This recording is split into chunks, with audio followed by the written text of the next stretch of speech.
Đội tuyển Việt Nam mặc dầu chiến thắng đậm trong ngày ra quân với tỷ số chung cuộc 4-1 trước đội tuyển Lào tại AF Cup 2024. Nhưng không thể nói đội tuyển Việt Nam đã có trận đấu mãn nhãn mà vẫn còn rất nhiều sàn. Huấn luyện viên Kim Sang-sik tung nhiều nhân tố kép phụ của đội tuyển Việt Nam như Võ Ngọc Tân, Trương Tiến Anh, Tiến Dũng, Vĩ Hào, Văn Khang vào sân trong trận ra quân gặp đội tuyển Lào, nhưng vẫn giữ lại một số cầu thủ kinh nghiệm ở những vị trí trọng yếu như trung vệ Duy Mạnh, Thành Trung, tiền vệ trung tâm Hoàng Đức hay tiền đạo Tiến Linh.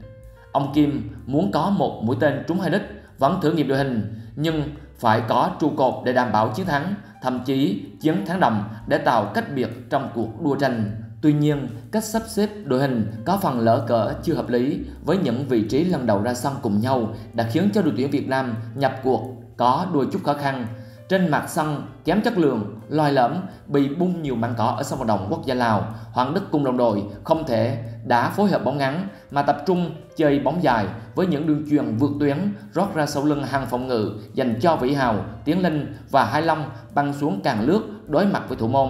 Song lối chơi này không làm khó được hàng phòng ngự số đông và bọc lót tốt của đội tuyển Lào. Trong lần đầu sát cánh cùng nhau, Hoàng Đức, Ngọc Tân và Hải Long không thể kiểm soát thế trận tốt, dẫn đến đội tuyển Việt Nam gần như bỏ giữa, tập trung tấn công ở hai biên. Nếu nửa hiệp 1 Tiến Anh được dồn bóng để khoét cánh phải, thì đến nửa sau Văn Khang trở thành mũi nhọn chủ lực giúp đội khách tìm kiếm bàn thắng. Dù tạo ra đến 11 cơ hội ăn bàn, 5 lần bóng đi trúng đích, nhưng đội tuyển Việt Nam không có yếu tố căn bản nhất đến lấn át Lào. Đó là nhịp độ chơi bóng ổn định và liền mạch. Học trò của huấn luyện viên Kim Sang-sik phát bóng dài quá nhiều mà phần lớn trong số này bóng không có điểm rơi để tiền đạo tận dụng tốt. Các pha phối hợp bóng ngắn của đội tuyển Việt Nam dễ dàng bị bẻ gãy, trong khi phần lớn cơ hội được tạo ra từ nỗ lực xoay sở cá nhân của Vĩ Hào và Hải Long. Để rồi khi thời cơ xuất hiện, đội tuyển Việt Nam cũng thiếu độ lành để tận dụng. Đơn cử tình huống phút 35, Tiến Linh băng xuống rồi đối mặt với thủ môn Lào nhưng chần chừ không dứt điểm, bị đối thủ lùi về cắt bóng trong chân. Gánh nặng trên đôi chân ở trận đấu ra quân khiến cho đội tuyển Việt Nam không thể vận hành mạch lạc, và điều này tiếp thêm sự tự tin cho đội tuyển Lào. Đội bóng của huấn luyện viên Ha Hee-jun đã nghiên cứu kỹ lối chơi của đội tuyển Việt Nam để hóa giải nhờ pressing quyết liệt ở trung lộ và bọc lót những pha chồng biên. Chính nhờ vậy, Lào đứng vững trong hiệp 1, thậm chí thủ môn chủ nhà chỉ một lần phải thực sự trổ tài khi cản phá cú đánh đầu ở những phút đầu của Vĩ Hào. Bước sang hiệp 2 với những thay đổi và mang đến hiệu quả trong lối chơi của đội tuyển Việt Nam, huấn luyện viên Kim Sang-sik tung Văn Vĩ, Tuấn Hải, Quang Hải và rồi Văn Toàn vào sân. So với Văn Khang, Văn Vĩ có xu hướng rê bóng vào trong để tạo đột biến, còn 3 trụ cột tấn công giúp học trò của huấn luyện viên Kim Sang-sik kiểm soát lại nhịp độ vốn để mất trong 45 phút đầu. Đội tuyển Việt Nam kiểm soát thế trận tốt hơn, có những pha nhả đường nét mở ra cơ hội lớn. So với hiệp 1, đội tuyển Việt Nam vẫn chuyền dài từ hàng phòng ngự, nhưng điểm rơi đã bắt đầu trúng khoảng hở ở hàng phòng ngự của đội tuyển Lào. Sau khi Duy Mạnh thực hiện đường chuyền quá nửa chiều dài sân để Vĩ Hào đánh đầu xa cột, Tiến Dũng đã phát bóng rất chuẩn để Hải Long băng xuống dứt điểm tung nóc lưới của đội tuyển Lào, mở tỷ số trận đấu ở phút 57. Một lần nữa, những đường rót bóng ở hàng phòng ngự trở thành cứu tinh của đội tuyển Việt Nam, giống thời huấn luyện viên Park Hang-seo Quảng Tài Vì. Đây cũng là nút thắt giúp đội tuyển Việt Nam gỡ được gánh nặng tâm lý. Đến lúc này, các học trò huấn luyện viên Kim Sang-sik mới có thể chơi bóng ngắn, kiểm soát thế trận và triển khai tấn công đúng nghĩa. Quang Hải đặt dấu ấn với pha đọt bóng để Tiến Linh nhân đôi cách biệt. Sau đó tiền vệ sinh năm 1997 chọc khe cho Văn Toàn ghi bàn trong thế đối mặt.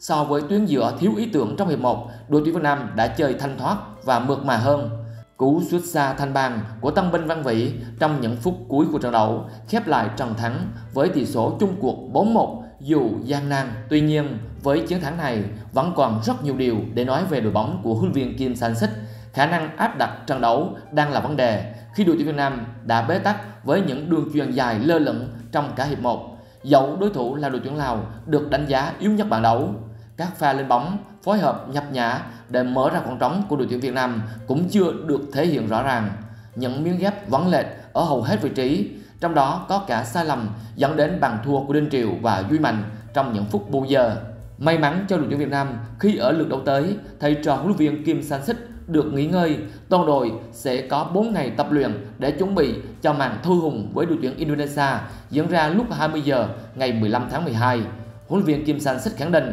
đã nghiên cứu kỹ lối chơi của Indonesia từ bây giờ, hy vọng trong quá trình chuẩn bị chu toàn, đội tuyển Việt Nam sẽ có 3 điểm trước trận đấu với đội tuyển Indonesia. Ở thời điểm hiện tại, truyền thông Hàn Quốc cũng như người hâm mộ bóng đá Việt Nam đang rất háo hức chờ màn đấu trí của huấn luyện viên Kim Sang-sik và huấn luyện viên Shin Tae-yong. Nhiều tờ báo Hàn Quốc dành sự quan tâm đặc biệt tới hành trình chinh phục cúp vàng Đông Nam Á của hai vị huấn luyện viên xứ sở Kim Chi là ông Kim Sang-sik của đội tuyển Việt Nam và ông Shin Tae-yong đội tuyển Indonesia. Diễn biến tại Asian Cup 2024 thu hút sự quan tâm đưa tin từ nhiều tờ báo Hàn Quốc xuất phát từ việc ba huấn luyện viên xứ sở Kim Chi cùng góp mặt tại bảng B của giải đấu gồm ông Kim Sang-sik đội tuyển Việt Nam, ông Shin Tae-yong Indonesia và ông Ha Hyun đội tuyển Lào.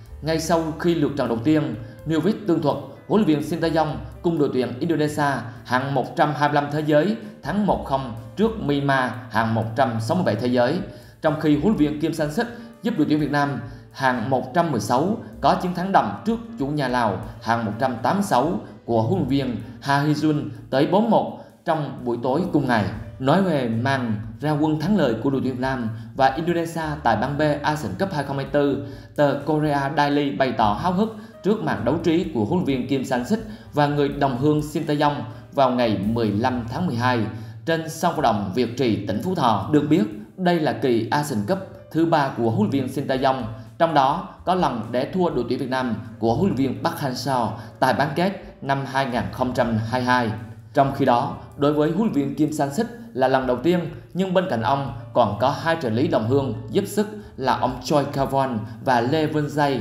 tờ Korea Daily thông tin. Sau trận ra quân, Indonesia sẽ gặp đội tuyển Lào vào ngày 12 tháng 12, trong khi đội tuyển Việt Nam được nghỉ ngơi. Hai đội sẽ có màn sa tài ở lượt trận thứ 3 bảng B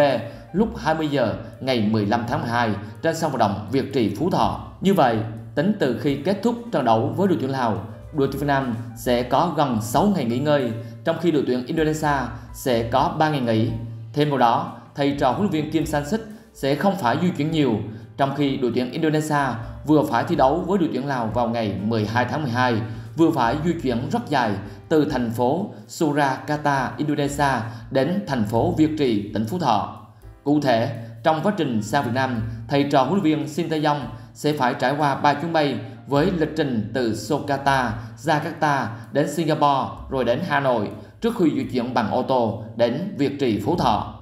Trận đấu giữa đội tuyển Việt Nam và Indonesia diễn ra vào lúc 20 giờ ngày 15 tháng 12. Đây là trận đấu hứa hẹn sẽ rất hấp dẫn, kịch tính và nóng bỏng.